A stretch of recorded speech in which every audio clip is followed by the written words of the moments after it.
mai ki tēnei wahi tapu, ki tēnei wharekarakia o tēnei tapu. Welcome to you all to this sacred place, this wahi tapu. Welcome to this Church of St George, a memorial church to those who died. The British who died in the, originally built as a memorial church, the British who died in the Battle of Pukehinahina, but more latterly built as a memorial church for all who died in this place. My name is John Hibbenton, I'm the vicar here, and those of you who were here last week, I actually remembered to wear a proper shirt still, just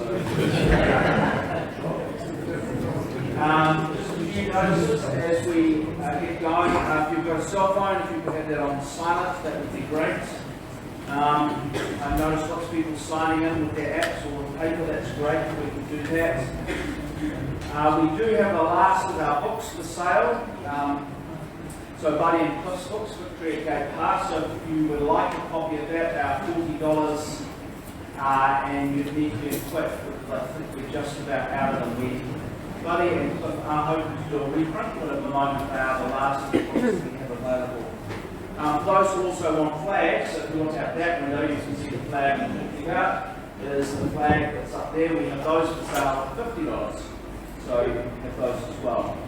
Last week I forgot the sign, so I remembered the sign this week and then I forgot to put it up. So now this is now up. I was hoping to have it up before people arrived so they could notice that I had no idea what I was doing. So we are again deeply grateful to Tent for their support.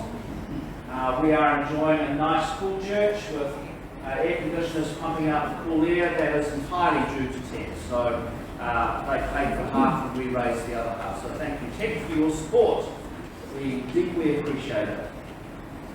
We are live streaming this tonight. I tried recording it as a video and I couldn't find the videos on my phone. I did find them on Friday. So they're now sitting in the cloud and I have to work out how to get them off the cloud so I can. It may not happen. So I thought it was easier if I live stream it. So we'll be live streaming on our Facebook page if you want access to that. So we'll be there on the Facebook page afterwards, and I will, if I get time this week, have a go at editing both videos.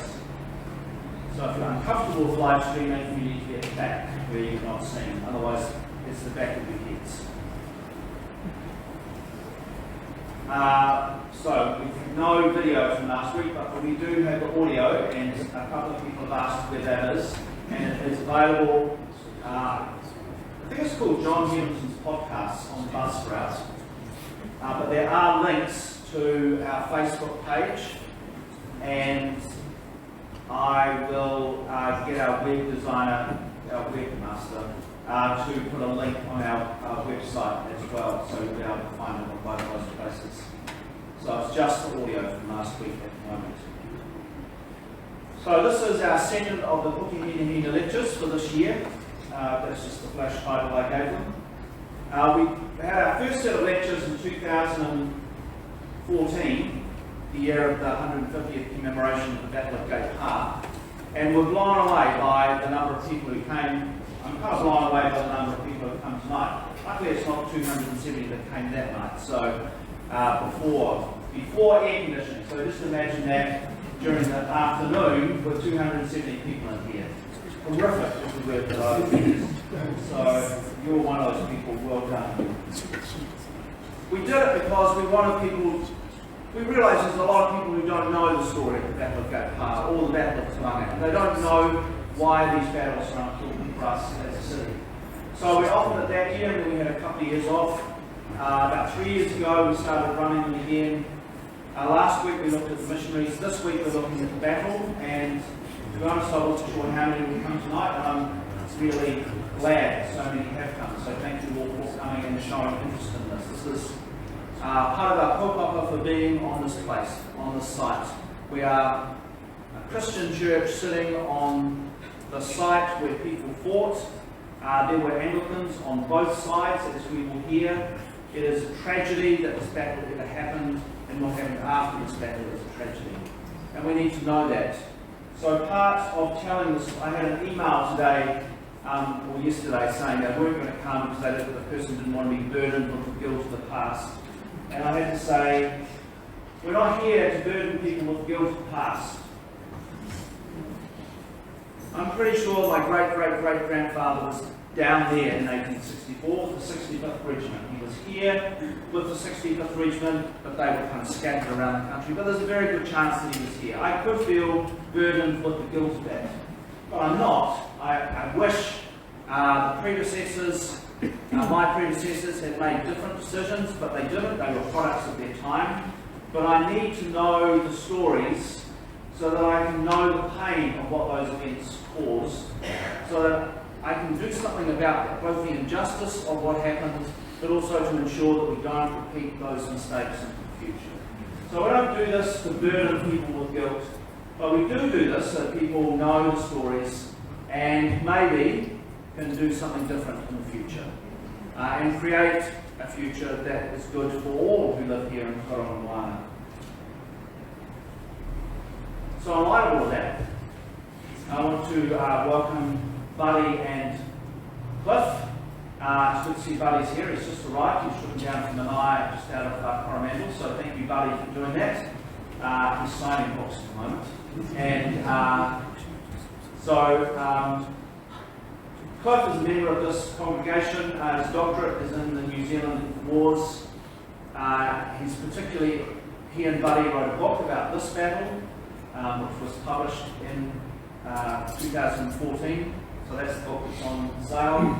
We've done more work on that book for a reprint. And they tell the story not, again, to make people feel bad, but just so that they know what happened, know the story. It's a gift that we have Cliff as a member of our parish. And I really enjoy these talks, partly because in about 2 weeks I have to start giving these talks to various groups who are going to come through here, and I expect me to know as much as those two. So I will listen carefully once again. It was one of the joys of 2014 was getting to work with Buddy. Buddy Mikaere is another one of our eminent local historians. Has worked for the Waitangi Commission and has written a number of books. And he was the main force behind the commemoration events in 2014. So he organised a trust board to work with them, and they raised a lot of the money, but it was Buddy that did the legwork really. So those events are due to his vision and his passion and his energy and his ability to get a whole lot of different people together working on an event. And it was a whole lot of different people, both iwi representatives but representatives of the business community as well. And now he's working on some new projects. And hopefully we'll see the pushing of that in the future as well. So welcome to you both. I look forward to what you have to say. I think we're going to have a short break about halfway, and there will be some fruit and cold water available through in the lounge. I'm not sure that we're going to take questions at the end. I think we'll just finish. But if you want to have a conversation, I'll put it all with either Cliff or Buddy after we're finished, you'll be most welcome to do that. So Cliff and Buddy, please put your hands together as they come up.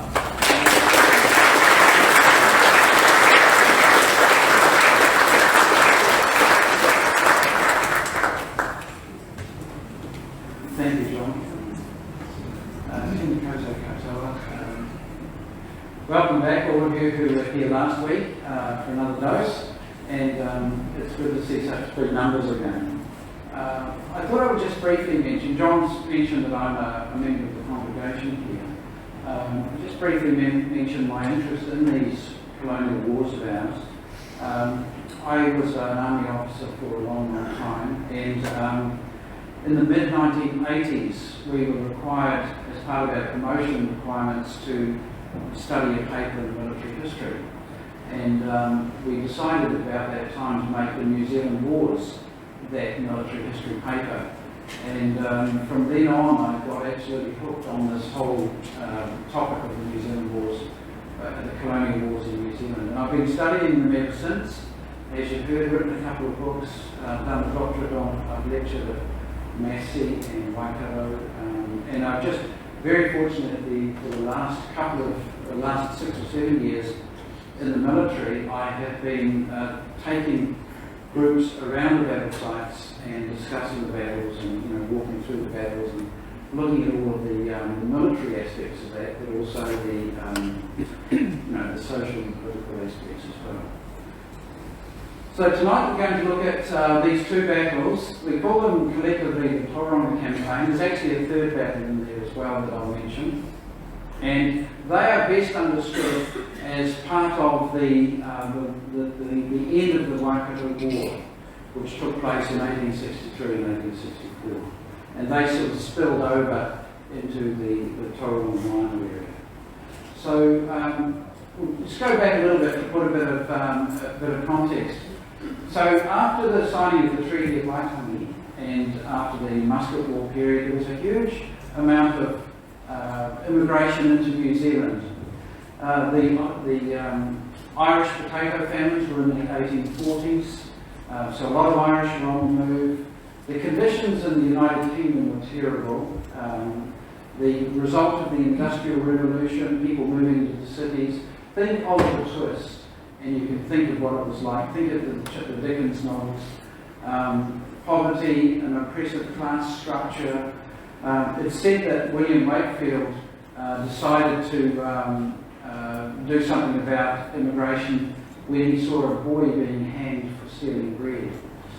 Those are the sort of conditions that were there, and of course they were exporting criminals to Australia as well. It was a terrible situation, a lot of people were in, and they dreamed of moving and going overseas to Canada, Australia, New Zealand, even the United States, although that wasn't part of the empire anymore.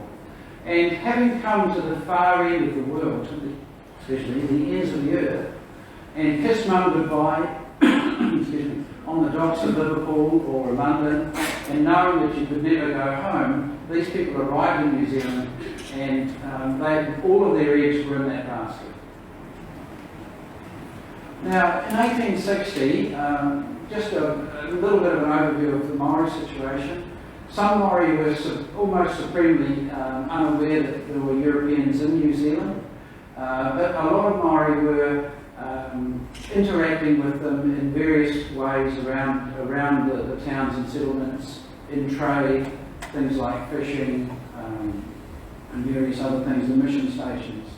The Maori population had been about 100,000 pre-contact. But through the Musket Wars, and I mentioned last week that was probably 20 to 25,000 deaths, and then disease and illness introduced from overseas, the population was down to around about 60,000. Some people travelling through the country would come across a village where virtually everyone was dying of influenza in places like that. That was not uncommon in some of the communities. Many Maori had adopted Christianity, and the impact of Christianity and other aspects of the Pākehā culture was starting to change Maori culture and Maori lifestyles. Some tribes had become quite wealthy through commerce, especially in the Waikato, large areas of horticulture, 400 or 500 acres of wheat. It's said that the wheat fed Auckland, some of it went as far as Sydney, and apparently some of it went to the Californian goldfields. So some of them were doing very well. And at that point, the land was mainly in Maori ownership. As far as the Pākehā side of it goes, the two main towns, and I'll just talk about the North Island because the South Island is really a different case. But in the North Island, we have Auckland and Wellington. We have Auckland was still the capital until 1865. It changed to Wellington to stave off the efforts from the South Islanders at secession pulling away because Auckland was just too far north. So they moved it more to the middle of the country in 1865. But we have provincial government. So it's a really quite a confused setup. So the provinces have governments. You can see that Auckland was the biggest, and you can see why we celebrate Auckland Anniversary Day still, because we were part of the Auckland province. The population was virtually the same as the Maori population, but it was growing very quickly. In 1863, 43,000 Pākehā or Europeans came into New Zealand. Those are sort of immigration figures on today's standard.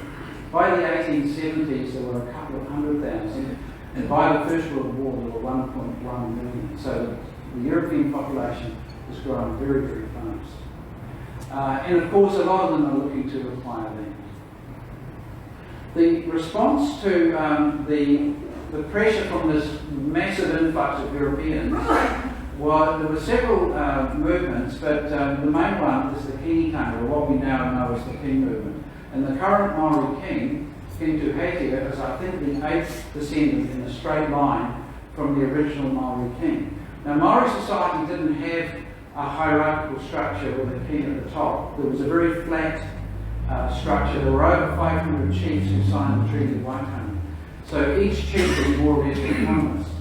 So the concept of the king was a foreign one. They looked at the Europeans who did things in the name of Queen Victoria and figured that it would be a way of unifying Maori. Not all Maori are members of the Kinikanga. It's really a middle of the North Island. It's a Tainui movement, including parts of Taranaki and across here in Tauranga. But in 1858, the King movement was established. The first Maori king was coronated, or crowned, and it was designed to put the land of the tribes that came under his, or put their mana under him, to try and stop the encroachment of Europeans and to try and preserve the land, because they understood that as they lost their land, they lost their culture and other things as well. Now, as far as the government is concerned and the settlers, this was unacceptable. We were a colony, we had a queen, we had a governor, we had a political structure. What's this stuff all about? And as I said last week, for some of the missionaries, this was a step too far. They were loyal, Victorian English people, and they were loyal to the Queen. And this was a challenge. How can you have a king inside a colony that is ruled by the Queen? And Pakeha settlers in some of the little outlying settlements, say like Tauranga, but some of the ones through the Waikato, were quite unsettled by this, and they felt surrounded and they felt very uncomfortable. The best way that I can describe the Kinikanga to you in a very simple way is the way that Warship described it. And he drew a circle on the ground, and he placed one stick inside the circle and said, that is Maori, and that is a king for the Maori. The circle was New Zealand. And then he put another stick in the ground and then he said, that is the governor, that is the governor for the Pakeha. And then he put a stick across the top of the two and he said, that's Queen Victoria, she rules over all of us. And so it wasn't a separatist movement, it was more an expression of autonomy or tina rangatiratanga, of Maori self-determination. And you see that still in things like the Maori Party and various other things. It's not a breakaway. It's not saying we don't want to be part of New Zealand, but it's saying we want to do our own thing within the New Zealand context. So this was Pukehinahina. We talked about him last week actually, but a governor for the Pakeha, a king for the Maori, and all under the rules of Queen Victoria. Now the first test of this was in the Waikato, and you've heard about the Taranaki, the Waikato Purchase. And this was the settlement in Taranaki was under a lot of pressure. The settlers had been unable to acquire the land that they thought they had bought when they were back in the United Kingdom. And this government all round was under a lot of pressure to try and get some more land for them to expand into. And he went ahead and purchased the Waitara, the mouth of the Waitara River. And he knew it was a tricky, a bit of a dodgy deal, to be honest. But he was desperate and he went ahead with it. And it led to quite a nasty little war for about a 10-month period. Troops came across from Australia and from further afield. And eventually warriors went down from the Waikato down into Taranaki. And so the war spread into the Waikato. And even some fighters from here went all the way to Taranaki to fight in those battles. And what it led to was a realisation with the government that if it was going to have to try and neutralise the Kinikanga, it was going to have to invade the Waikato. And there were plans to actually invade in 1861, which would have been a disaster for the government because they simply didn't have enough troops and resources. But the governor was removed, Governor Bull Brown. He was replaced by Governor Grey again. And Grey developed what historians call a peace policy and a war policy over the next 2-year period. His peace policy was to try and put institutions out into Maori communities and to enmesh them in the bureaucracy of the new administration, the New Zealand government. Things like schools, land agents, magistrates, doctors, and various other people like that. And the country was actually broken up into 20 sections, and these were almost like local bodies, if you like. And Maori had a small role in some of those local bodies. And at the same time, his war policy was to drastically build up quite a significant military force. Eventually, 18,000 men are under arms in New Zealand. There's about 10,000 imperial troops. At one point, it was the largest military operation in the British Empire, and a lot of ships came here to aid. So over this period of time, he builds up quite a significant force. Now, the Paki, or the European population in Auckland, were quite fearful. There were reports in the newspapers that Auckland might be under threat of attack, and a kind of a war fever started to develop. There were some newspapers that whipped people into a frenzy, and every now and again there would be a panic. People would sell their possessions and get on a ship and sail back to Sydney or somewhere like that. And there was one newspaper that called itself the War at All Costs Organ, and there was a developing feeling that Maori had to pay. Maori had to be brought into line, they had to toe the line, the government had to assert its authority, and they will have to forfeit land as a result of it. So the South Auckland area, between Auckland and the start of the Waikato, became a bit of an armed frontier, and I'll show you some pictures of that in a minute. And the Maori communities could see what was going on as well, and they were quite fearful because they could see that the tension was escalating, war was coming. They could see the Great South Road being built from Auckland down to Pukehinahina, and there was no doubt what that road was going to be about. And then in late 1863, the new government passed legislation, the New Zealand Settlements Act. And this is an old remedy that has been used for centuries in the United Kingdom. But if you are in rebellion against the king, you lose your land. And so this New Zealand Settlements Act was a particularly heavy-handed piece of legislation that came in. And it was, so any tribes that were deemed to be in rebellion against the government would have their lands taken. And this is the piece of legislation that was used for most of the confiscation of land after the 1864 wars in Mikaere and here. Now the key personalities, this is King Tawhio. Here's the son of the first king. The first king was a very old, experienced chief to Peripera, and his young son took over the next step in the lineage, and he was looking for an accommodation with the government. He didn't particularly want to fight, so that's him. Waitangi was also what you might call a moderate, looking for an accommodation with the government, a peaceful man. And Rewe Maniapoto, from Ngāti Maniapoto, more up in the Te Awamutu and south area, was much more strident in his opposition against the government encroachment, and he was adamant that the government was not going to come into the Waikato. On the other side, this is Premier Whittaker. The Premier, we call him the Prime Minister. Now this guy was the leading lawyer in Auckland. He was an advocate of opening up the Waikato for settlement. He was a land developer, and he was the one who passed that legislation in October 1867. He came in October 1863, in December 1863, about the confiscation of the land. He was a hard-nosed person, and I feel that he actually carries quite a lot of the blame for the problems that we are still carrying today. But he was definitely about confiscating the land.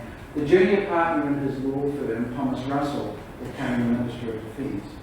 Now, in these days, we didn't have political parties like we do now, like Labour and National.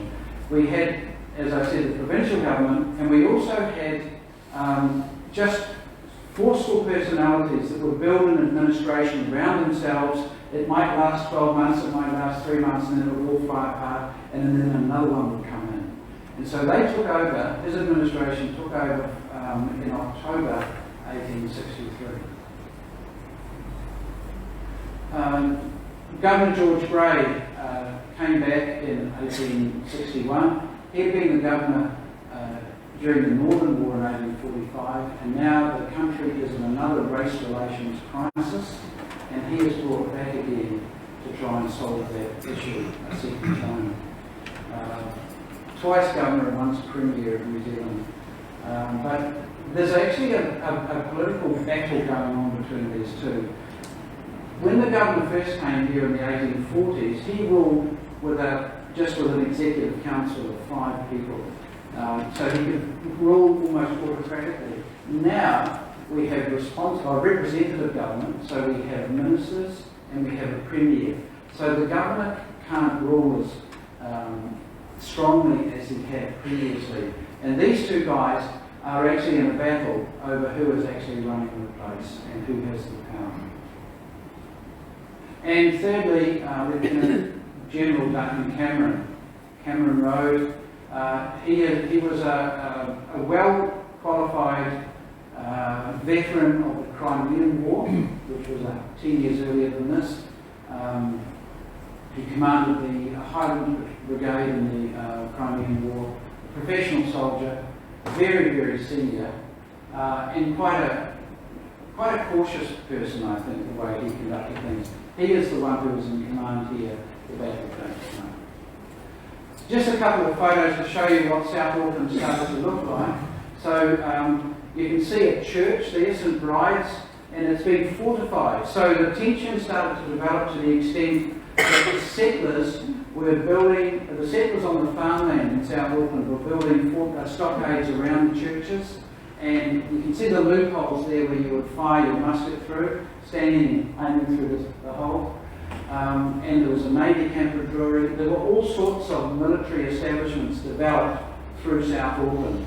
And and often the women were sent back to Auckland or somewhere safer, and the men would keep the farms going. And if there was an emergency, they would rush to one of these strong points where they would be able to defend themselves. The most famous example of this is the Pukehinahina East Church, Presbyterian Church, just near Pukehinahina, which was attacked and it was under siege for a period of time. And the construction of the great military road that went from Auckland all the way down to Pukehinahina was to be at the end of that, at the terminus of that great road, was this large fort. This was 100 metres or 100 yards square. It was large enough to have a hospital and a lot of other quite specialist facilities in it. And this was to be the launch pad for the invasion of the Mikaere. So all of this is developing over that 2-year period. This is the first purpose-built warship that the New Zealand government ever purchased, and that was built in Australia and sailed across the Tasman. And it was specifically designed to operate on the Waikato River. It's got a very shallow draft, it's got a paddle wheel at the back, it's armoured, it has 2 cupolas on there with 12-pound Armstrong Guns. That line around the side of it is a steam pipe that can be activated to stop people boarding. And with this and a couple of 3 other warships that were specifically designed to operate on the Waikato, the government was able to penetrate deep into the Waikato. They could tow barges, they could put troops in behind Maori positions, and these were really in some ways the key to the whole operation. So Maori were of course watching what was going on, and there were different factions within the Maori groups, and they were trying to work out what the response would be. They didn't want war, they didn't particularly want this invasion. and the Makaere stream was considered the border. And the king said, if the troops cross that stream, it is going to be war. And well before the start of the war, the Maori warriors started to build fortifications at Mikaere and Rangariri on the river that was supposed to stop this invasion. Oh, sorry, what was that? And as just before the war began, all Pakeha within Waikato, the missionaries, the farmers, everyone was actually expelled. So there were actually no Pakeha. Even children of mixed race, most were expelled, so that there were no Europeans in the way. Now this is far too complicated for you to see, but if I can just show you on this one. I just wanted to just give you a general impression. So here's Auckland, here's the Great South Road that took about 18 months to build, all the way down to where is it? Queens Road out there. And so this was a land supply route, and at the same time there was a sea supply route that was developed that went through this way as well. And you can see there were lots of little engagements after the war started in and around that area. But I just wanted to mention this one too. Does anyone know what that location is? It's I thought you might just be interested in this. So this is just typical of what was happening at the time. So on that the Iwamato Peninsula there had been a Wesleyan mission station. And there was a farming community, a Maori farming community that had become a Christian community, and they were selling their food to the settlers in Auckland town itself. Now, just before General Cameron was ready to launch the invasion into the Waikato, when he had enough troops and the ships were operational, the Maori up in this area, in the South Auckland area, were asked to sign an oath of allegiance to Queen Victoria. Now, from a military perspective, that makes some sense, because you don't want people who you think are your enemy or who could infiltrate your supply lines and things like that in behind you. But from a human rights point of view, and in terms of the treaty, this was a pretty tough thing to do. The soldiers would descend on these villages, they would demand that the people sign an oath of allegiance to the Queen, and if they didn't, they would have to go and come south into the Waikato. And so that's what happened at Iwamato. The government identified it as a village that was sympathetic towards the Waikato. They were asked to sign, people said no, and they were driven off and they went south. And and then after the war, that land was confiscated as part of the general confiscations. And you know the story that's carried on since then. So that's just one example of what's happening. So there's the Great Military Road, there's Auckland, the road goes down to Pukehinahina, there's Queens Road, and the Maori response is Mikaere and Rangariri. And then at Ngarawahia, where the Waipa River and the Waikato River join, just near the road bridge that goes over, you probably know it, is where the Maori king had set up a kind of a headquarters, a kind of a port. And that area was fortified. So the invasion took place in July. Mikaere fell in November, and then Rangariri fell a couple of weeks later. And by the 8th of December, the troops were at Ngarawahia. So these great, the Maori were defeated and they fell back past Ngarawahia. So there's Ngarawahia again. I know it's hard to read, but I'm going very quickly through this. Now the decision the government had to make was, what are we going to do now? Are we going to continue the invasion, or are we going to just stop at this point? Any military threat to Auckland has now been nullified. The decision was made to carry on, and Maori had built 3 large positions around that Tauranga, around the blue arrow there. The government bypassed those, and there were the battles at Orako and Rangiawhia. The last battle at Orako was in early April, and sadly 160 Maori were killed, and the remaining people were driven out of that area. If I just go back, can you see this river here? This is known as the Pukehinahina River, this one here, and that was a boundary for the Mikaere country. And the Maori king and his supporters are driven south into Mikaere country, which then becomes known as the King country. So it is. And they were there until the early 1880s. Peace was eventually made in 1882. Now, you notice the date here. This is the same month as the Battle of Pukehinahina. So while the British troops are coming up the Waipa and then eventually up the Waikato, and while operations are happening in the Waikato, things have already started to happen here. Now, in Tauranga, Tauranga was part of the logistics system, or the supply system for the war in the Waikato.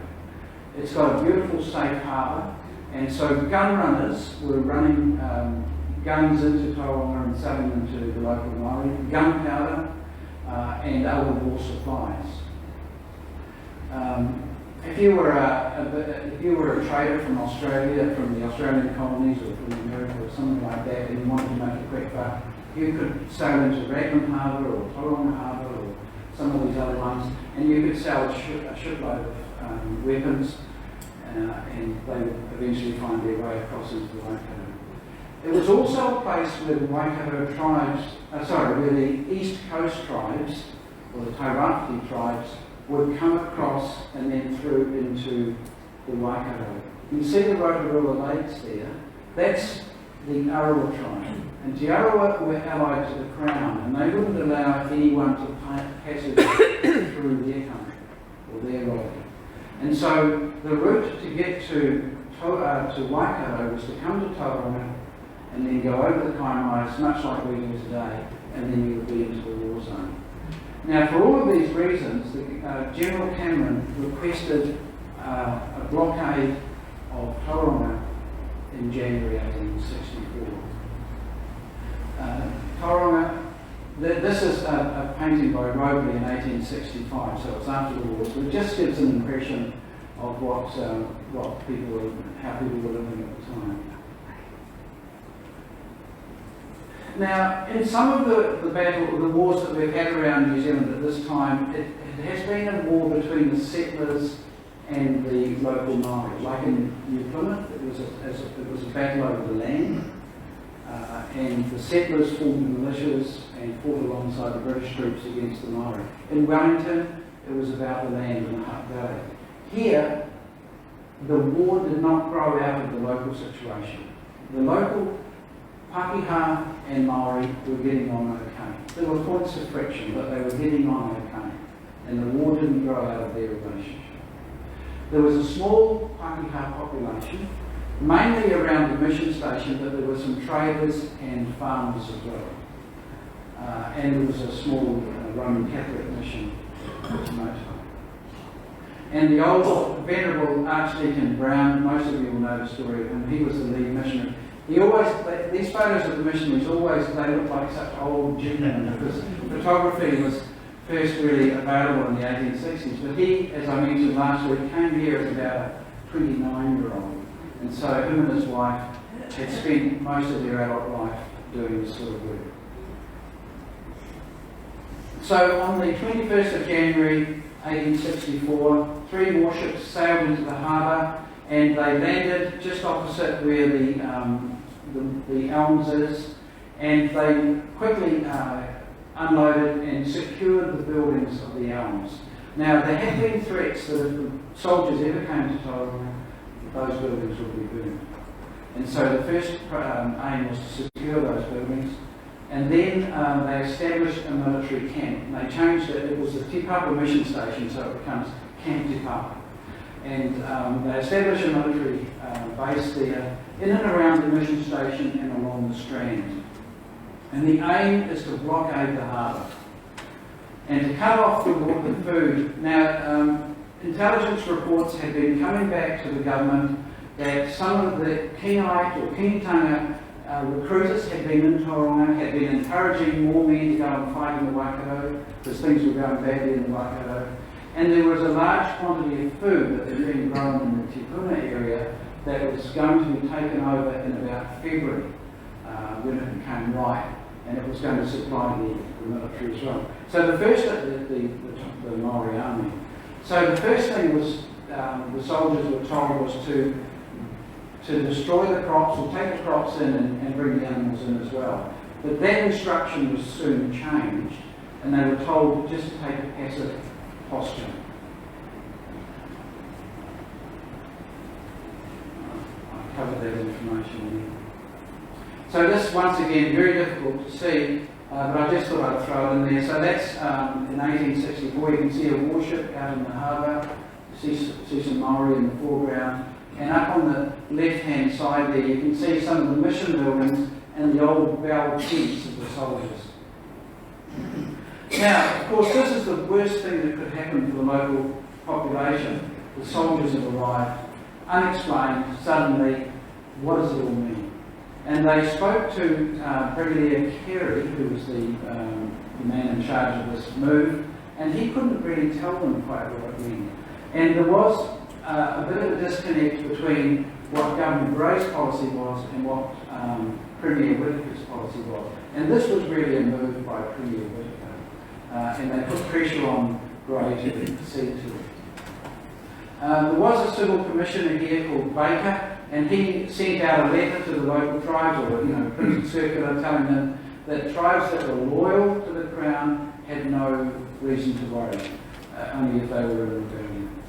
Now, one of the other things that happened is that the warriors who were over in the Waikato were called back. At that time, there were quite a number of men at Mangatauri who were preparing to resist the British there, and they were called back.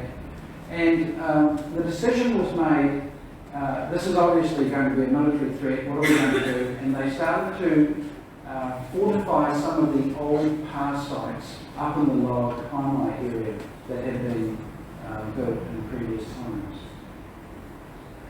Now, at the same time, there was an East Coast war party that was coming across to join into the war in the Waikato as well. And they were trying to get through the Te Arawa area, and they were driven back. It was a 3-day running battle in and around the lakes, the Rotorua Lakes, and they were driven back out onto the coast. And then at Makatu, there was a joint British and Te Arawa force put there to stop anyone coming further. So I know these are a little bit small. So there's Makatu. The East Coast tribes tried to come through here, and they were trying to take a shortcut through into the Waikato. They had been driven back onto the coast, and it appears that they may have been going to come and reinforce the Maori garrison at Pukehinahina. But the British and Te Arawa blocked them here, and there's soon going to be a big battle in that area. Now, Rawiri Puhiraki is a very old chief who is the war leader, and he develops this strategy, no doubt with others as well, of trying to draw Colonel Greer. Now, it's now Colonel Greer, not Brigadier Carey. And Colonel Greer is sitting down with his troops in Te Papa, and Rawiri builds various pa, or develops various pa out in the hinterland, and his strategy is to draw the British out to attack him in somewhere where they will be at a disadvantage. So they've travelled quite a few miles through the countryside, and they will be vulnerable to attack or to ambush, and if they take casualties when they are attacking the pa, then they're in big trouble coming back. So that's his strategy. But remember I said that Greer was under orders not to be aggressive, and besides, Greer only has 600 men at this stage. He doesn't have enough men to protect his encampment at Te Papa and to go and launch an attack on the pa. Now, Rawiri starts a bit of a campaign to get him to come out. Are you a man or are you a mouse? And he writes letters. He threatens to come and attack Te Papa. He says, I'll come and have breakfast in Te Papa. He sets a date for a battle, the 1st of April, and invites Greer to come and fight him. But of course, Greer just stays where he is. you can imagine Rauri's situation. He's got several hundred young men who want to get involved in this scrap, and they're sitting up there and nothing has happened. So he eventually moved over to the Kotorithi part, which was actually his own part, just near the Moro River Bridge. And this is where you hear the story about offering to build a road. I don't think there was ever any intention to build a road, but once again he's saying, come on, I'll even build a road so you won't get tired to come out and attack us. But of course Brea is under instructions not to, and he still only has 600 men. But Rauri is trying to get him to attack. He's trying to get him to come. A military commander was always wanting to dictate the battle and to get to fight on the ground of his choice, which in this case was out at that part. And eventually, though, he has to push his strategy a little bit further, and on the 16th of April, several hundred Maori move on to this position here. And they come in the late afternoon, and they are working during the night, digging this position so that they at least have some protection the next morning once the troops see that they are here. And in the morning, Brea and his officers, they talk about looking up here, looking through their telescopes and seeing hundreds of Maori. One of them estimated 1,000 Maori on this position digging apart. And they interpreted it to mean that they were preparing to attack. And so they sent, Brea sent a letter or sent a message to General Cameron in Auckland asking for reinforcements. But of course they weren't preparing to attack. It's another extension of that policy of trying to draw the British to attack them. And they have chosen a very strong piece of land here to defend. It's not really defence, it's defensive, it's an aggressive form of defence because you're trying to draw them into attack. And an example of this, during the Vietnam War, the Americans used to talk about meat grinder battles, where they would try and encourage the Viet Cong to come in and attack them, and they would inflict tremendous casualties on them. The famous Battle of Dien Bien Phu, French, in 1954 was the same thing, but it turned wrong for the French. It was a meat grinder battle. So what Rauri is really trying to do here is to draw the British into a battle where he would destroy them. But in the final week before the 29th of April, things changed. Instead of just sending reinforcements, General Cameron himself arrived, and he brought enough men that there was now a force of about 2,000, including the sailors. So a significant number of people. And at the same time, that East Coast war party that was trying to come through the Makatu area was held up, and it was defeated in a joint British-Yarrawa battle, and they were forced all along the Matata beach, and it was a running battle for several days. And this is a quote from Professor James Bellich. Had Rauri caught a tiger by the tail, had he actually taken on more than he could now cope with? He had built a pa, he had created a situation where he thought he was going to be up against 600 of Brea's troops, but now he was faced with a force of 2,000, and reinforcements that were probably on their way have now been repelled. So it didn't look too good. This is just a painting from the time of the battle at Makatu. You can see the British have built a pa up on the old pa site there as well. And these two warships played quite a big part in the Battle of Kaupapa, or the Long Rib, which is that long beach south of Makatu. And they were actually able to steam parallel to the coast because they were steamships as well as having sails, and they bombarded the East Coast tribes and helped drive them out of the area. This battle finished only the day before the assault on Waitangi. Now, once again, a tricky picture. I'll try to make it as big as I can for you, but this is what the gate pa looked like. This is in three sections. So if we look down on the top, you can see a very complicated network there. There was a ditch that ran across, right across here, which was a ditch that was there to stop livestock going through.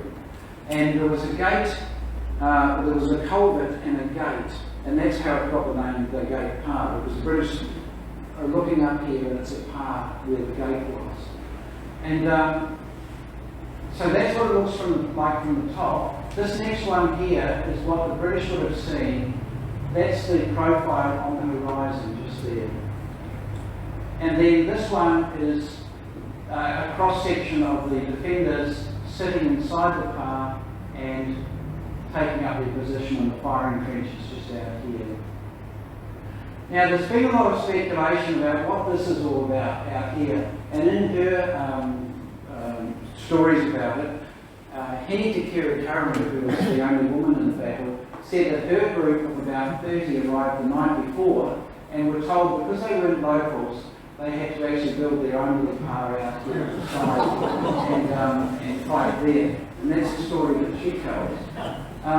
Yeah, I don't think that's really realistic. I think what actually happens is that if you look at this, you can see the land curves down here and then it comes out here again. And this big shoulder of land here would have been a problem for Rawiri when he was planning his defence.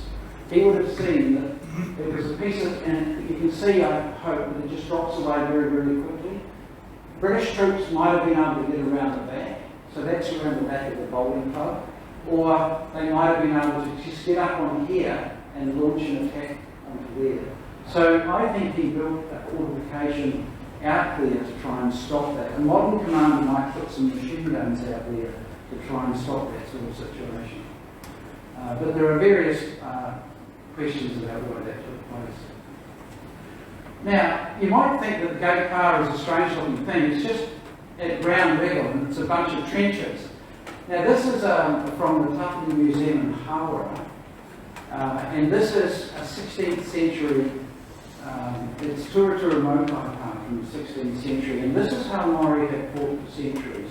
You can see a very heavily terraced hill with stockades and what they call fighting platforms. And you can see the men standing on the fighting platforms with stones, and they had sharpened bits of wood and so on.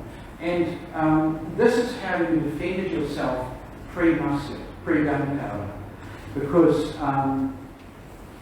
Maori had no projectile weapons. They didn't have bows and arrows or throwing spears or anything like that. And so you could actually stand up there and being elevated was an advantage. But as soon as your enemy has a musket, he can stand back 50 metres and he can just kill you. So all of a sudden, elevation and being exposed like that is dangerous. And during the musket war period of the 1830s, Maori Pa changed dramatically. So here we can see a pa. This is Battle of Pukehinahina in 1864. And here is a pa, in the 1840s, 1845. So this is what Maori Pa had changed to before, by the time the British arrived. And these pa are designed during the musket wars.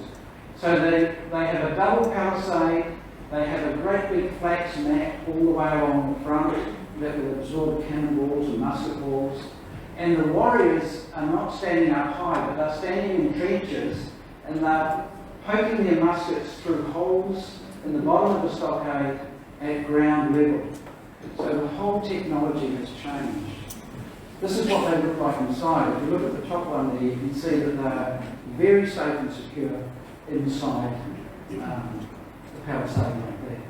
And so the development of trench fighting was, I'm not saying this is worldwide, because I don't think Maori leads a trench warfare, other cultures did too, but Maori developed the idea of trenches for their own purposes during the musket wars. And that's why the trench system here looked like it did. Here are the British soldiers just before the battle. You can see General Cameron leaning against the wheel of a gun. The soldier sitting there with that circular thing, that's a Coburn mortar. So these are members of the 68th Regiment the day before the battle. And one of the weapons that they had was a new musket that had been brought into service during the 1850s. It was the first generation of rifled musket. So instead of now firing a round musket ball, this thing fired a cone-shaped projectile that spun through the air because of the rifling, and it was accurate to about 300 yards. It was about as accurate as a lot of modern weapons today, and it had a range of about 1,000 yards. So it was much superior to what the Maori were using, which was their weapon of choice was a double-barreled shotgun, a tupara. But because most of the fighting, and certainly most of the fighting here at Kaupapa was done at close quarters, that didn't matter too much. You could load the tupara up with more or less anything, and you could still fire it and cause some damage. The other thing that the British had was this, they had Armstrong Guns. These are the latest generation artillery pieces. Breech loading, rifled, so a big improvement on the earlier smoothbore cannon. But you can see this one is on a naval carriage, so it's come off HMS. And because it's so heavy, they weren't able to drag it up onto the little hill just this side of the hospital, Mikaere. They had to leave it down on the track. And the problem with that is that it's now lower than the path. So although it looks like it's going to smash the path to bits, in actual fact, the rounds hit the front of the path and skip over the back, and they landed in and around Greaton area. And bits and pieces have been found over the years. So that gun didn't do the mortars that. Now, once again, just it might be a little bit hard. So the night before the battle, inside the park, there's only 200 warriors in this part and 30 in this little part here. These are the Royal Artillery, the Naval Brigade, and around the back we have the 68th Regiment, Colonel Greer's Regiment. What happened was, during the night, General Cameron made a feint attack on this side. The Maori sentries came in, had a look at what was happening here, and some guides guided a whole British battalion, about 700 men, through the swamps, across where Yakin Park is, and they took up their positions at the back of the place during the night. And the Maori actually didn't even know that. So it was very well done that part. Sorry? Oh, and the Maori didn't know they were there. The soldiers could hear the chiefs making rallying speeches during the night, and the soldiers were lying there in the grass, and it was apparent that the Maori didn't realise that they had actually been surrendered. So everything at this point looked like it was going to be a pretty cut and dry battle the next day.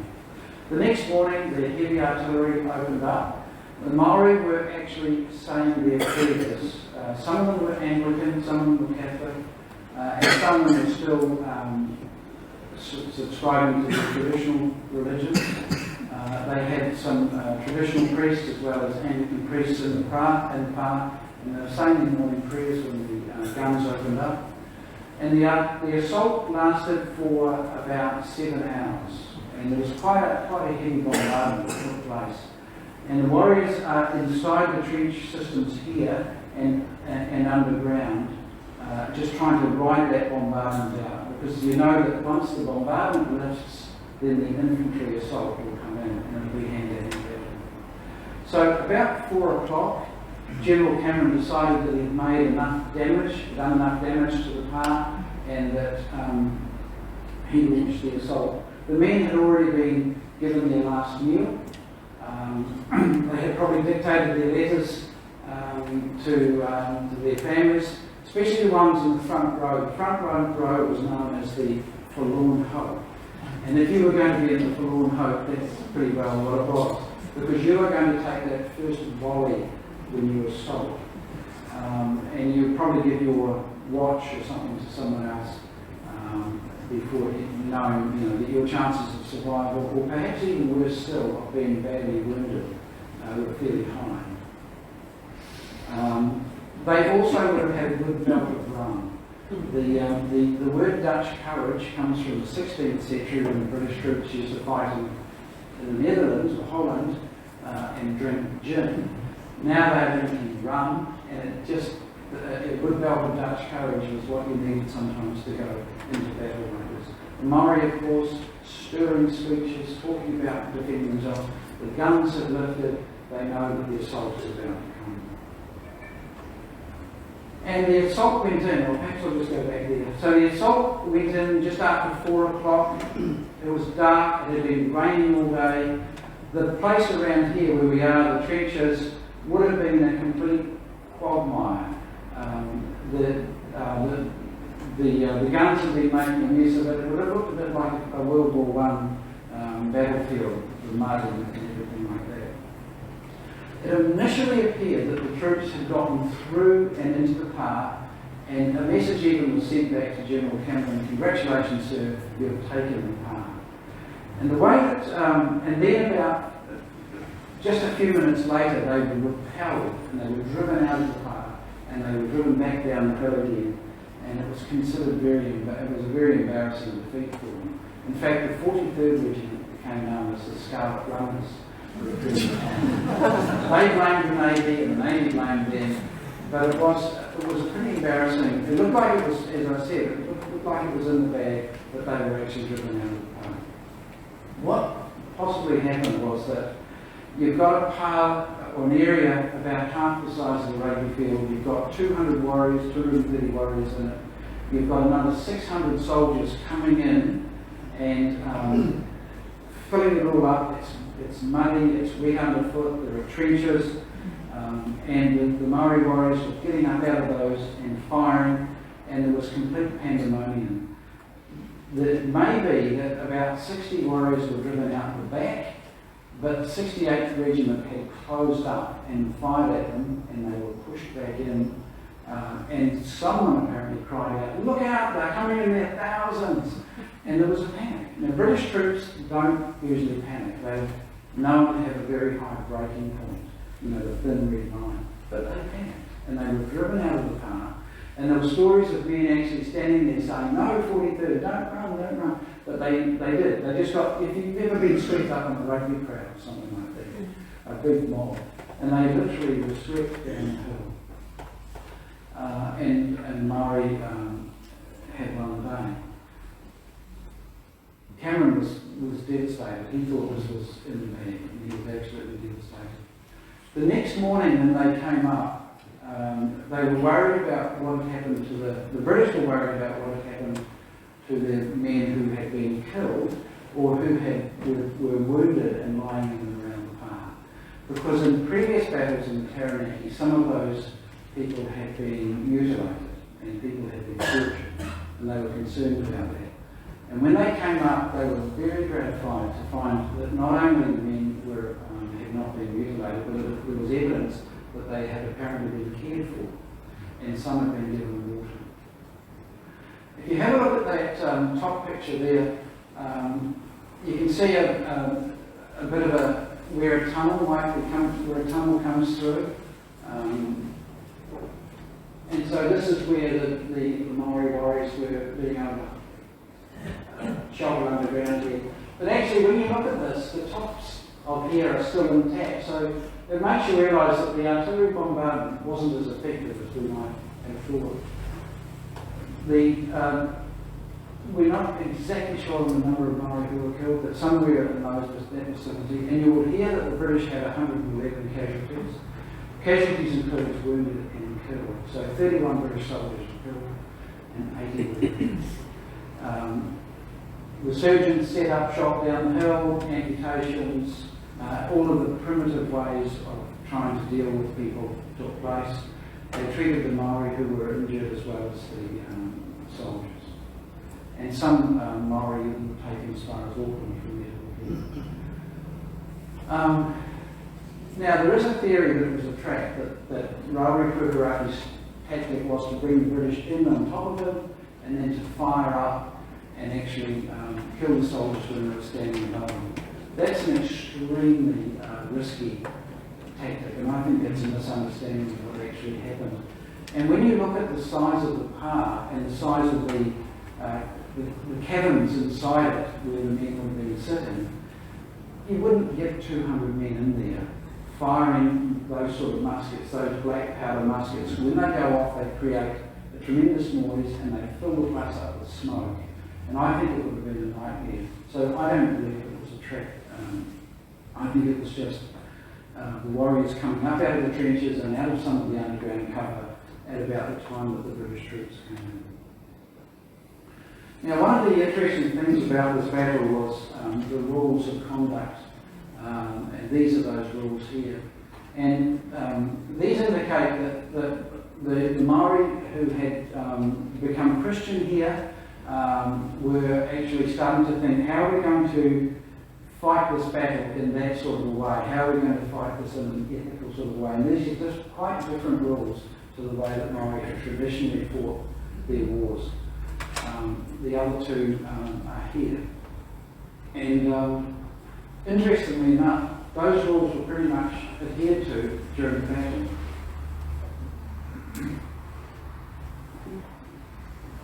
I'm just going to have to get moving. There was one woman in the base, and that was Jane Foley, or Hini Te Kiri Karamu. And she fought in the small part. She was a 26-year-old mother of 5 when it died. She had been, her mother had been taken as a slave from Mikaere Island in 1823 by an hapu war parties, and she had grown up in the far north. But she was fighting here, and she is sometimes thought of as the person who gave water to Colonel Booth.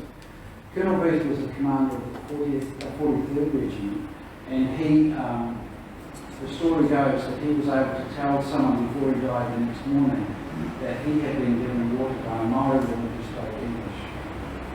The other possibility is that it was Hinari Taratoa. And this is a picture of him. He was a Christian teacher who was from this area who had been trained up as a teacher. He'd been in Waitangi. And he's pictured here after the scene. This is a made-up picture of both of them now. And he's sitting there in front of the gate path, painted by Robley, and holding in his hand the rules of engagement for the battle at Tauranga. And it's headed up, if an enemy hunger feed him, if you thirst, give him a drink. And of course it relates back to the giving of water at the battle here.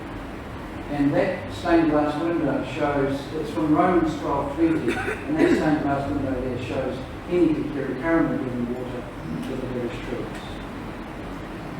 And in the mission cemetery in Tauranga, in town there, we see Rauri Puriraki calling Taratawa to bring water to Colonel Booth. So this is part of the legend around the battle. We don't know how much truth there is in that.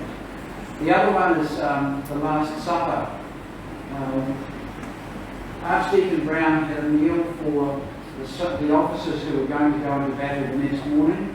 And there were 9 or 10, we don't know exactly how many, who had dinner with him before the battle. And they sang Abide With Me, and then he gave them communion. And of those 9 men who went, who had, or 9 or 10 men who had communion with Archdeacon Brown that night, all of them were killed the next day, except for Surgeon Manley, who won the Victoria Cross. So it's an interesting little story. It indicates the situation the missionaries found themselves in, where Brown was really caught between being an Englishman, being loyal to Queen Victoria, towing the government line, wanting to pray for his countrymen, save their souls, but also he had been a missionary to the Maori for over 20 years, and this is often seen as a bit of a betrayal by him. But this was the sort of quandary that the missionaries were in when I talked about it when I was student. These are the 2 men who received the Victoria Cross.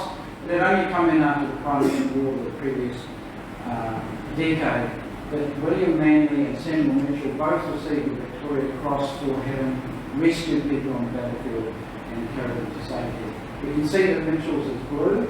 The Navy had blue ribbons initially, but now they're all the same colour.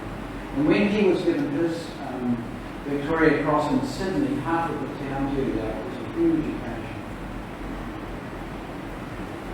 7 weeks later, there was a battle at Tauranga, which brought the whole Tauranga campaign to an end. And I'll just quickly finish on that. The day after the battle, the British troops came up onto this position. They built a redoubt here, and they secured the area. The Maori had won the battle, but they had taken so many casualties that they really weren't able to fight in that battle. But there were lots of warriors in and around the area. People who had come from the Waikato, people who had come down from Cairns, looking to continue the war against the British after the Waikato had finished. And so plans were developed to continue the strategy of drawing the British out to attack them again in another position. And General Cameron was called away to other locations, and he took a large number of his force. So Colonel Greer was left in command again with about 1,500 men, but they were at the mission station here in the redoubt, out at Judea, and Mikaere, so his force was spread out.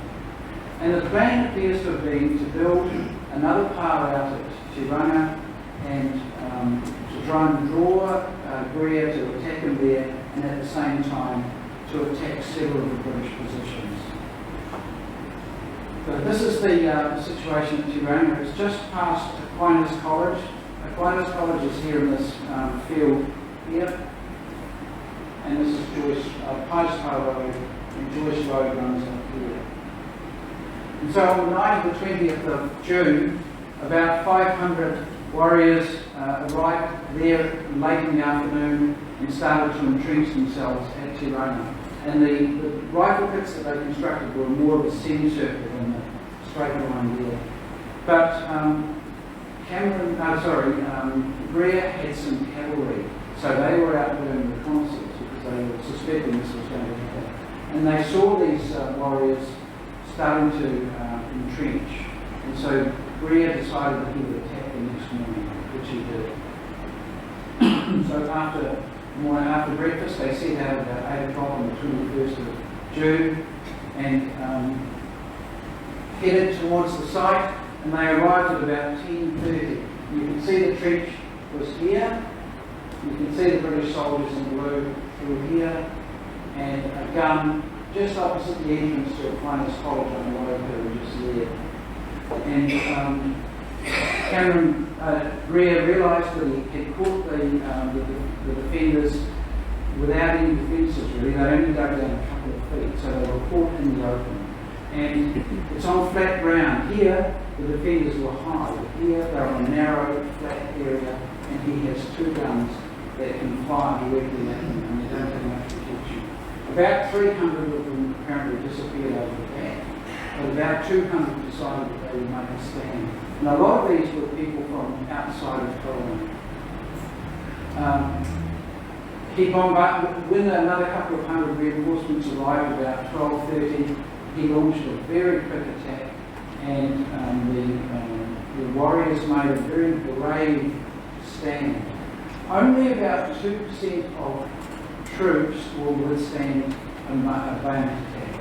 Most will turn and run. The British attacked by bayonet, and the warriors stood their ground, fired at them. Of course, you haven't got time to reload, but if you've got 2 barrels, you can fire twice. And then it became hand-to-hand battle. And 68 Maori were killed in and around the trenches there, and then they were pursued by the cavalry and by the infantry, and another several, quite a few were killed. And 13 British soldiers were killed in that area as well. So it was a very quick and brutal battle at Tauranga. The casualties, well, at least 120 Maori. Archdeacon Brown buried 108 the next morning in the trenches that they had dug at Tauranga, and there were others that died as well. The British lost 13 killed, and 2 more Victoria Crosses. We don't talk about the Victoria Crosses, but there were 4 lying here. And the soldiers, of course, are buried in the old Otamataha Pass site, which is now the Mission Cemetery site, dual purpose. it was consecrated ground, so that was a place where you would bury the soldiers. And a couple of years later, Rauri Pukehinahina's body was exhumed. He was buried with his supporters at Tauranga, him and Hinara Tauranga. And their bodies were exhumed. And Pukehinahina in particular was reburied in the mission cemetery as a mark of respect. And I think particularly because he was a Christian chief, he was buried in consecrated ground. In my travels around the country, I see this all the time, and it seems to be a mark of respect, buried in consecrated ground. And this monument was put up to him. And on the 50th anniversary of the battle, it's said that 1,000 Pākehā attended the memorial to him. So he was revered, even though he had been in that particular battle. There was a surrender or peacemaking. I don't know what you would want to call it, but peace was made. Some rusty old muskets were handed in, and under the provisions of the 1863 Native Settlements Act, the government initially confiscated 250,000 acres. So here is the land that we're on here. See the little orange peninsula? This is the mission station, which the government also got most of. That's it there. So we're here. And the green and the pink land was confiscated. But because of the chivalrous actions of the Maori here in Gate Park, Governor Gray returned most of it, and it was just the pink part that was confiscated. So most of us live on land that was confiscated at that time. Stockades were built to stop the land being taken. And the government compulsorily purchased the yellow bits, which is the Katikati purchase and the Tukuna purchase. It paid £1 an acre, whereas in the South Island at the same time it was paying £18 an acre to break up the great squattocracy estates that people had down there. And that brought the story to an end. There was no more fighting in Tauranga, apart from the Bush campaign a couple of years later, I should say. But in terms of this campaign, that brought this campaign to an end. So I think I'll just leave it there, and the Buddy needs to go on with it on. So Buddy needs to talk. So we have a stretch. There is some water in the out there in toilets and so on, and we'll resume again in about 5 minutes time.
to go home to do the dishes. So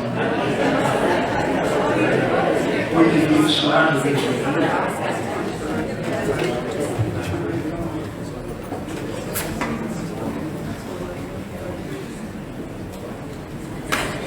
I was addressing another group on Friday. People that belong to some organisation called Hobson Speech. And it was a short delay when I made sure my cell phone was turned off because the cool music is AC/DC singing Highway to Hell. So when I started giving them a meeting at Marley, quite a few of them stood up and left. They must have had a taxi waiting. Anyway, it's probably even less appropriate for this venue. Anyway, so thank you everyone for coming along tonight. And I'm here with the Pōkia koutou, tēnā koutou, kia ora rā koutou katoa.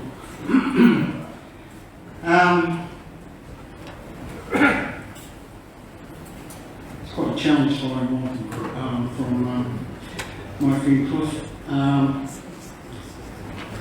But it's quite reminiscent of what happened in the battle, isn't it? You know, the officers went first. That's why they all got killed. So me, who managed to make corporal in the army and the military police, quite fitting that I should go see them. But I always approach history as being a study of the past to explain why things are the way they are today, and of course what we can learn from that. Our past is our best teacher kind of thing. So Chris talked about the battle and its immediate aftermath, and what I wanted to do was talk about, so what does that battle actually mean for me today in 2021, 4 generations later? So I'm going to go through all that, and at the end, we're going to ask a question, and if you've been listening, you might win a surprise. It used to be a 20-minute test, but everybody wanted to get home. Anyway, there's the Pukehinahina story from the heart. It's the one that captures me. So, with all the hapu and iwi and Tauranga, the confiscation of lands in 1865 as punishment for rebellion fell most heavily on my mate to Malawa hapu, who were the hapu from Judea. Government wrote promise that the government would only retain 1/4 of the land confiscated, but what he didn't say was that that 1/4 would all be in one place. So imagine the shock to our people when that realisation struck home. So while almost all the Tauranga, Moana, hapu and iwi who fought at Pukehinahina had participated in the rebellion, most of them had the bulk of their lands returned to them. Big tracts of our land were also allocated as reward to those Māori who had taken the British side in the Tauranga fighting, land which they need to be sold, of course. So Matua and Potamoitai are two places that fall into that category. But the government kept a tight grip on the 50,000 acres that now forms the bulk of Tauranga City. Some of the land was held in trust by the Anglican Church for Māori welfare and benefit. But under pressure, the church gave it up, and some of that land became reserves, which over time become the public parks around our city.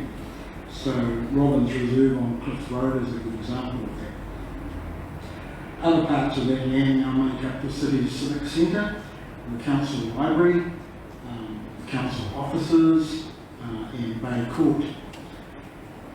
Our protests about the unfairness of that situation began almost immediately and continue to this very day.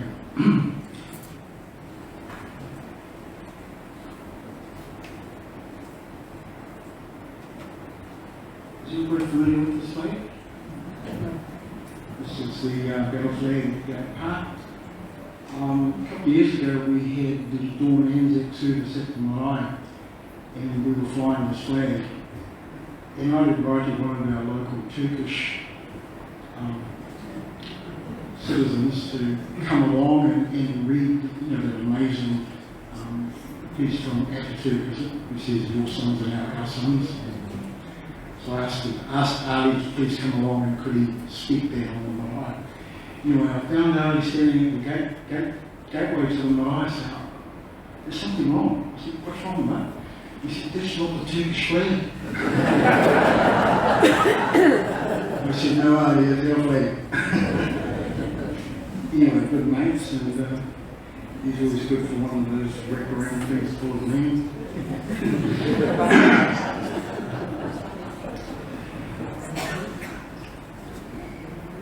So this is the Judea redoubt.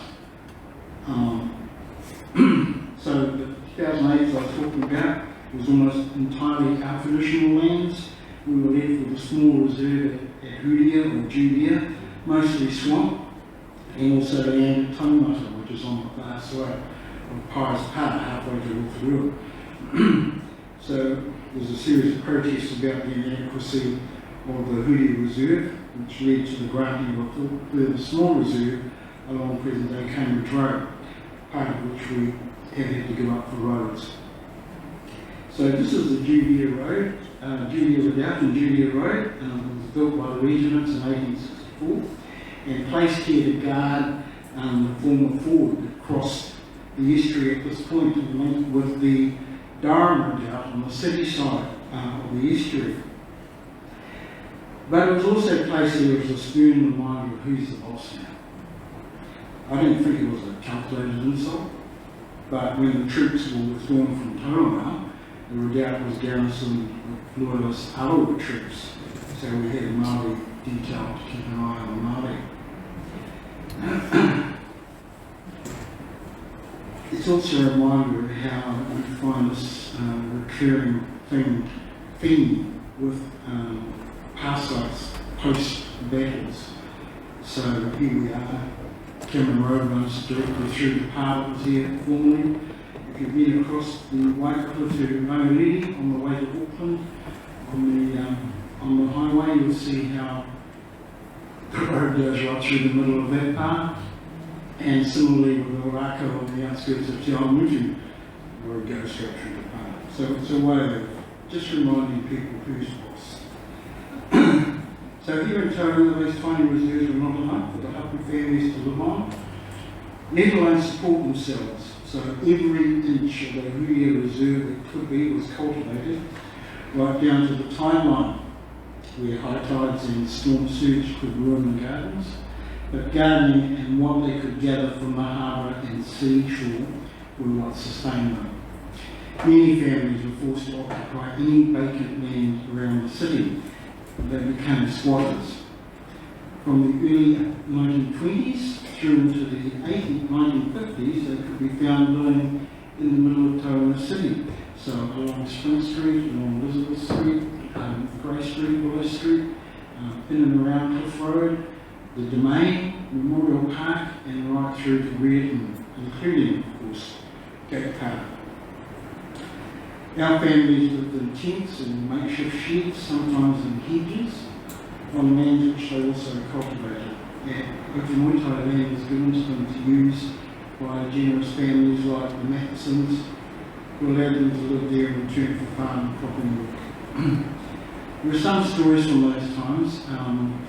The neat fields of vegetables were often ridden down by Pākehā, riding to the hounds.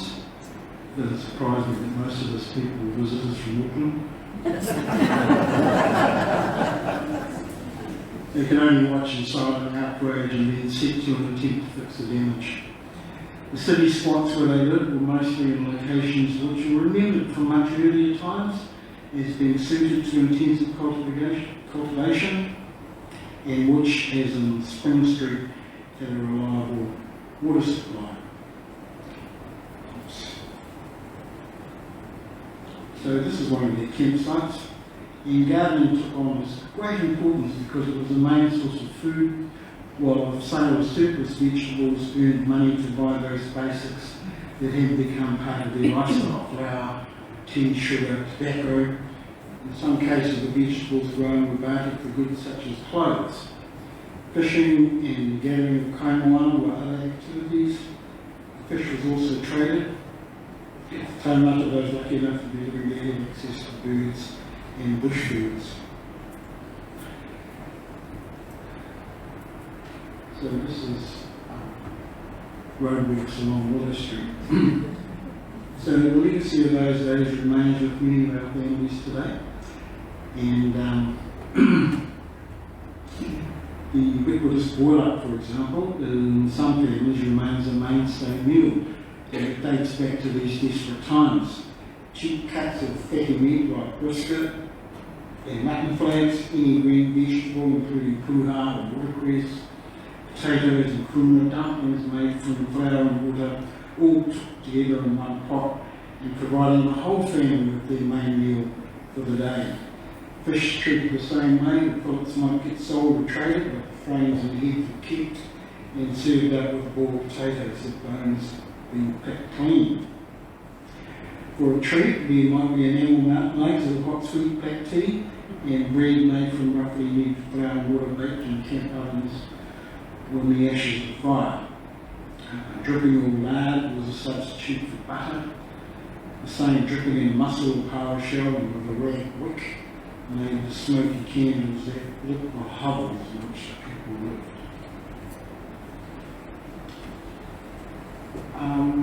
You might have seen this calabash down the corner of Spring Street in South Street.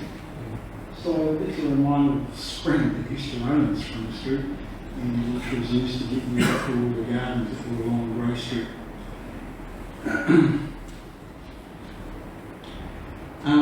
So some work was available, but it was irregular and relentlessly physical. Farm work and labouring became the mainstay of the Waitangi economy, providing employment, but more importantly food. The hapu provided the labourers who worked on the town roads and laboured on the railway bridge and the railway line. They were the ones who were given the work of carting the soil and digging largely by hand, the railway cutting through the old parside of Waitangi.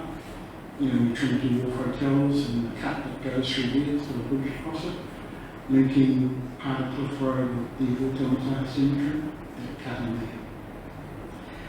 This then allowed the railway line along the harbour front to be constructed using the film. The impoverished hardships formed by the land confiscation was a constant reminder to our people of the unfairness of their treatment, and they determined not to accept the injustice of this situation. Many hui were held to discuss the hapu circumstances, and it was decided that the matter should be taken to Parliament. So between 1873 and 1889, we bombarded Parliament with some 40 petitions seeking redress over the confiscated land. Visiting politicians were fair game, if we could get to that. And Te Aoite is, I think, the nearest po in the line outside along the reserve. Te Aoite was a young woman who, after the battle, had her horse and she was taking wounded soldiers into the hospital in kaupapa. And the last man she picked up, she was a bit afraid to take him in, thinking she might get shot, so she took him home. Well, what a surprise, later on they married, and if you meet any of the Hall or Matthew farmer here in Tauranga, they are the descendants. So it's Te Aoite's son who was responsible for the drafting of many of the petitions. And so when she, the old battle ex court, confronted one of these ministers in 1907, and she received what we've called the whole answer, that's H-O-L-E, which is the minister we look into. Maitangi Rawa realised at the start of the 20th century that a real commitment and concerted effort was needed to redress matters, and those withdrawals were asked to put aside a shilling a week from their wages to fund the petitions that from the 1920s especially were regularly sent with delegations to Wellington. All the working men in the hapu were taxed in this way, a shilling, in sense, was a great deal of money at that time, and an additional hardship on hapu members. In 1928, those petitions led to a Royal Commission inquiry into the Tauranga lands question, but although the injustice was recognised, there was no change to the hapu circumstances commission, which didn't bother to investigate the structure of the various tribal and hapu groups around the harbour, treated them all as one, and in a disgraceful decision found that on that basis the confiscations were justifiable and not excessive. So under 2, Kamarawa efforts to seek redress continued up to the outbreak of the Second World War, when many of the hapu leaders went overseas to fight as part of the 28 Mile Battalion. The protest resumed immediately after the war, with the return of the soldiers giving a fresh impetus to the efforts to right this injustice. And there was some local sympathy in Tauranga for the Ngāi Kamarawa when it was made public that Huria Marae, easily the poorest marae in Tauranga, had raised over £45,000, or around 3 million in today's currency, as their contribution to the war.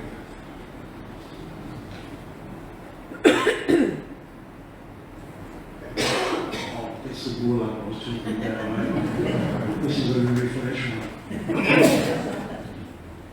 And here's some workers in Warship laying pipelines over there. So this is our war memorial. Members of the hapu have served in all this country's wars except Afghanistan, I think. Obviously sometimes you're on both sides.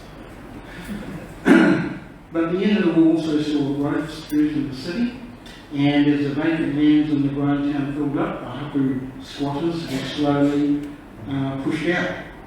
And stories from those times are pitiful. Quote some of them in the book. And it's the memories of those hard times that keep Maitamarae or Mamai, or the grief, hurt and sorrow over the loss of those confiscated lands alive. It's those stories of injustice and the hand-to-mouth, desperate daily existence of life for my grandparents. This has helped shape me. I honour my ancestors. The people of my grandfather's generation were born and raised post-Pukehinahina in a largely rural Tauranga that we would not recognise today. They were poorly educated, lived in substandard shacks and lean-tos with dirt floors, had no water supply or electricity, and drew water from springs, fed themselves from their own gardens and from what they could gather from the sea and bush. Suffered from health problems with little or no access to medical facilities. I can remember being taken to see my great-grandmother's sister, who, almost blind, was living in a dirt-floor house, where she kept as neat as a pin. The people just lived lives of grinding poverty, which we just can't imagine. It's not that they were lazy or lacked a work ethic. In terms of productive work, I reckon they would put any modern labour to shame.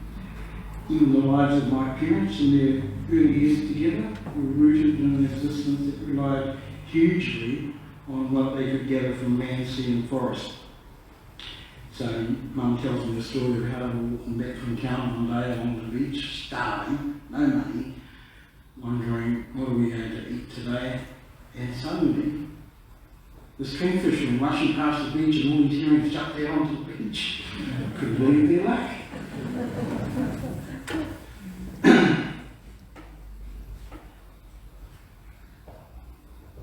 This is my great-grandfather, Taoki, and this is his youngest son, Rāturu, who's my grandfather. So my grandfather, Rāturu Mate Mikaere, remember that, became a successful entrepreneur. He owned a truck which was centred together in hawking vegetables, fish, shellfish and watermelon around town and further afield. His children, my father and his brothers and sisters, provided the labour in growing and gathering the goods for sale. As a small child, I can just remember him running a film projector from the battery of the truck and showing duty movies at the marae, to the delight of the people who paid a penny for the privilege.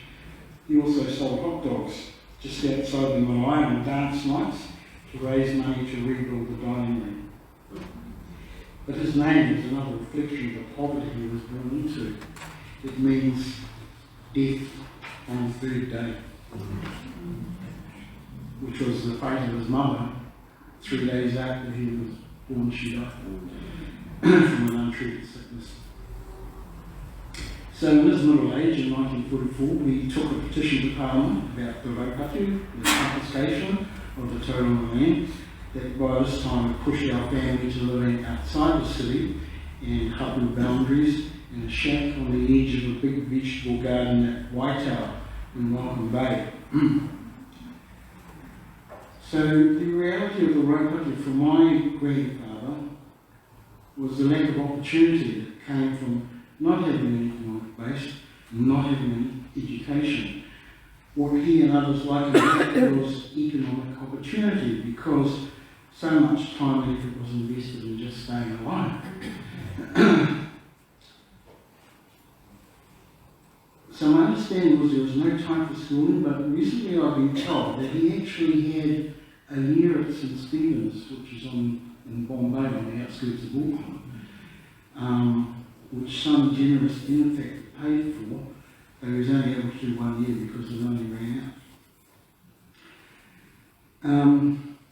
So the tiny edge that my grandfather had was that he, being the baby of his family and with no mother, and being brought up very hard, no breast milk, he survived and flourished on thin potato gruel. He grew up to be a tough bastard. He booked no weakness in his kids, who he would get out of bed on bright moonlight nights to work in the garden so that he could make the morning market. And this upbringing gave him a huge ambition to get ahead. Māori families were inevitably large. More working hands made the subsistence gardening and the gathering of kite from bush and sea easier. Boys and girls were set to work at an early age. My father, born in the 1930s, did not get the chance to finish school, being sent out to work as a fencer and scrub cutter at age 12. His brothers and sisters were similarly treated. Like their father before them, in effect, they were trapped in a deprived cage which society kept locked with invisible padlocks of rural conventions and social mores.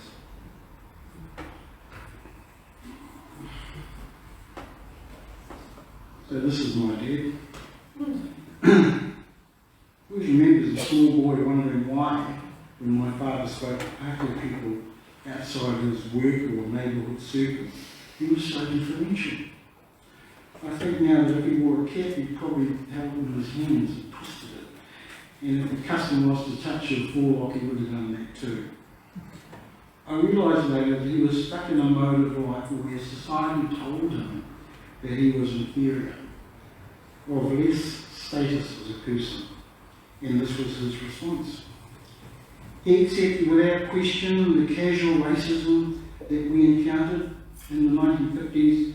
Māori, for example, not permitted to sit upstairs at the pictures, although a huge influx of Māori and Pacific Islanders working in the timber town of Tokoroa, near to where we lived at the time, soon knocked that nonsense on the head.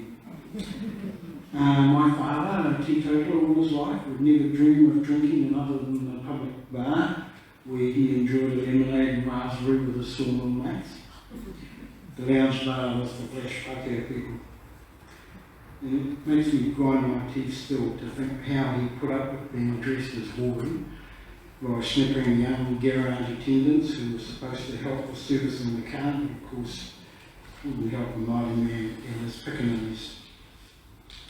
I remember my mother insisting that we eat at a restaurant in Hamilton one time in Garden Place, and my father being shocked by the fact that the Pākehā waitress actually brought our meals to the table, and that we were allowed to have dessert at lunchtime and sit at a white tablecloth table amongst all these flash people. A kind and generous man who would give and did the shirt off his back to anyone in need.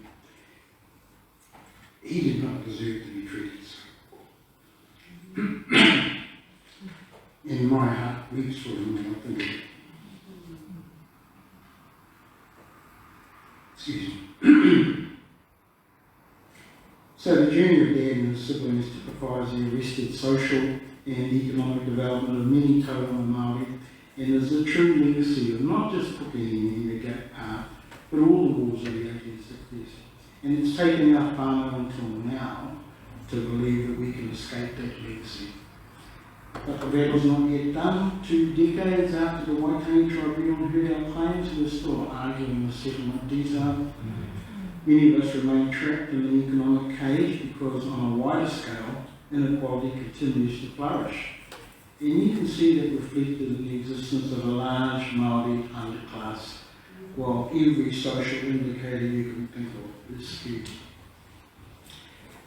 Largely driven by the revival of Anzac Day remembrances, I believe, however, our attitudes to our past wars have changed dramatically. When I was a child, the war dead were characterised as noble and glorious heroes who laid down their lives to preserve our freedom. But I think that is now undergoing a subtle change and is being replaced by a sobering sadness at the waste of millions of lives and a bitter resentment at the blind loyalty to the inept leadership that threw all those young lives away. Passionate is a prime example of this shift. In a visit to Rome a couple of years ago, I surprised myself with tears when I stumbled across a small walled cemetery and the neatly kept graves of some forgotten Kiwi soldiers. On a small scale, I think it's the same with Gate Park. There is no glorious victory to celebrate, but there is a sadness derived from the mature reflection of hindsight and the regret that no one in Tauranga in 1864 on either side saw the opportunity to broker a resolution that did not involve fighting. 4 generations from Pukehinahina Gate Park, my generation of our family, still looks at the future through yesterday's lens, and we will continue to do so. It is a legacy that I have passed to my children, and in turn they will pass the challenge to their children. Firstly, to honour the efforts of all those like my grandfather, who clearly kept this family together through hard times, while utilising every small opportunity that came his way. The thing is, he never lost sight of where he came from, or who he was, and what his duty to the hapu was. He refused to give up the formidable task of seeking justice over the land. Secondly, it is for me, my generation, to take on that obligation to ourselves, to never forget and to maintain our dignity and our integrity as his descendants, taking up with pride the challenge of our tainted inheritance. We will not quit down until we believe the injustice is satisfied, that it is now a level playing field, that we have done all we can to restore the hapu estate, that the sense of being unworthy of being something less is no longer there.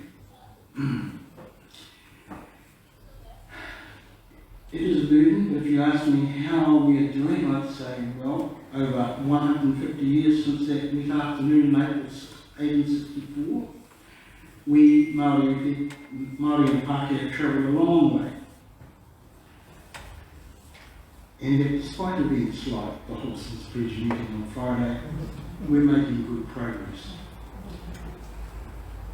It's my view that we're no longer two peoples wide apart, but two people with the things we hold in common outnumbering the differences between us. I think in my lifetime I've seen us become a more mature people, grasping hard at a different nationhood and endeavouring to build a society where equality and tolerance are aspirations firmly within the reach of all of us. So you might ask, so how do we do that, eh? Fine words, but yeah. In my later years with the Waitangi Tribunal as director, I was privileged to be on the Cook's Ferry one night.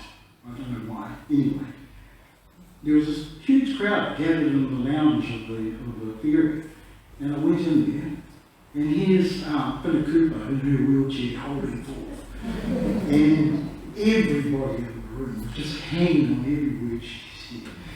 Anyway, I did some small service for her, and she invited me to go and visit her in Pangaru. up north sometime. And over the years we formed a lovely relationship with a magnificent queer. Anyway, I said to her, what's the answer? She said, well, she always said, well, let me tell you, what you have to do, we have to marry them.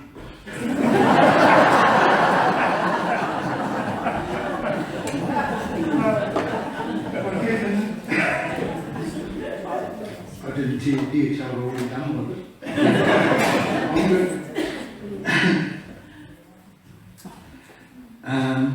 So with this change, I don't believe it's something which is politically, rather I think it's just a quiet evolution in our community, given effect by people like yourselves and people who volunteer time to tell our Tauranga stories.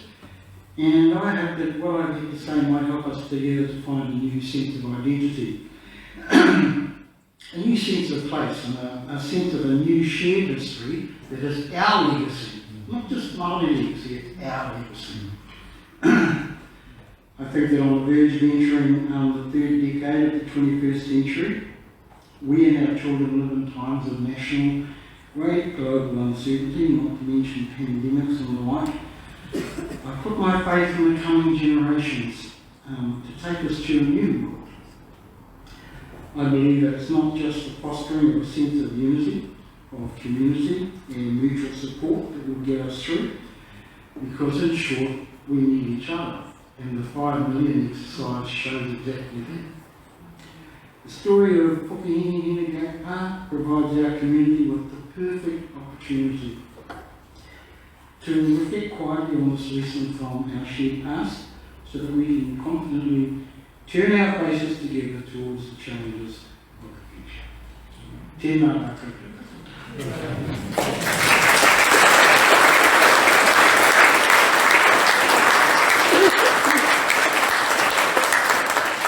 Sorry, what was my grandfather's full name?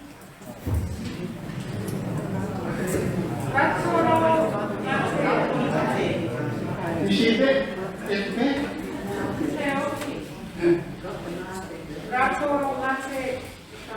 Very good.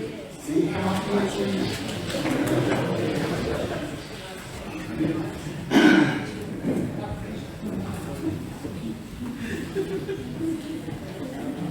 2014, when we had the 150th commemorations of the Battle of Pukehinahina, we had some medals struck to present to people who had been influential in that whole exercise over that whole year.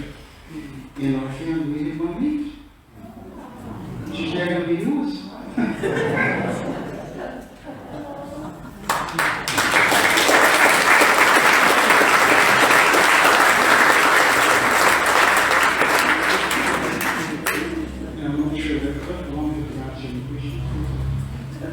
I think we might just call it a halt for tonight. So, as I said at the beginning, we won't have questions, but if you would like to talk to Buddy or Cliff at the end, please do. They'd be happy to do that. I think we'll just close. So I just want to say a couple of things. So the first is, one of the things I'm struck as I listen to people like Buddy tell the story and people like Cliff tell the story, and as I reflect on that for myself, is I don't know a lot about the story, and in a tiny little sense it is my story because I think my great-great-great-grandfather was down there, but in a way it's not my story. It didn't impact my life. My great-great-great-grandfather went on, he married into a crazy Presbyterian group up in Waipu, and they were crazy. And What's Peter's family? and you know, my life has been pretty good. So, but as I listen to Buddies and as I listen to other kaumātua talk about that story, the effect of this battle for them has shaped their lives in a way that I find really hard to imagine. And that's why we need to keep telling the story, because this has changed the story of a whole lot of families' lives for the last 150 years, and it continues to affect how we live our life here as a city. So thank you all for coming. I'm very grateful that you came, and the more we can get this out there and tell the story, I think we have a chance of changing how we relate to each other and the kind of future we can build together in Tauranga. So thank you all, thank you both for coming and speaking. And I have a little gift. And I'll let you guys fight over which one you want. So Buddy turned 70. You turned 70 or just had the party? No, Right. He's had the party. It started on Friday night, so that's when I went, and it went through to Sunday. So he knows how to party well, buddy. He's built a house up in Manaia that actually you can party well there, and he's building putting in a native tree grove. So this is the first one we would like to give you, and we'll talk to you about what else we can give you as a koha for all the work you do. So thank you, buddy.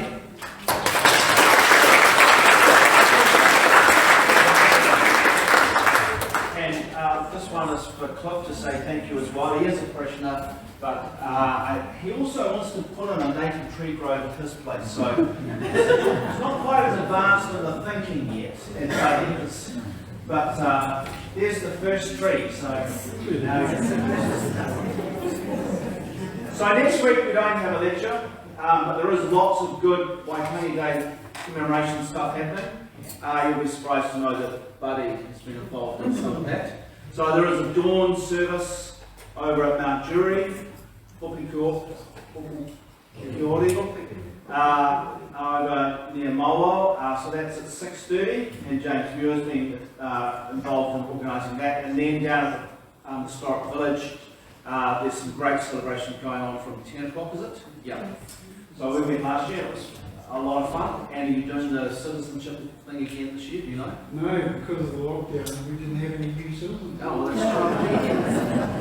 I think what, just over here, 5 years ago. But anyway, so please do take part in that. But on the 14th, so we'll be back here, and the Reverend Dr. Hirani Carr will be speaking. So some of you who are older will remember Hirani Carr on television. A bit of a stroppy guy. So Hirani is his son.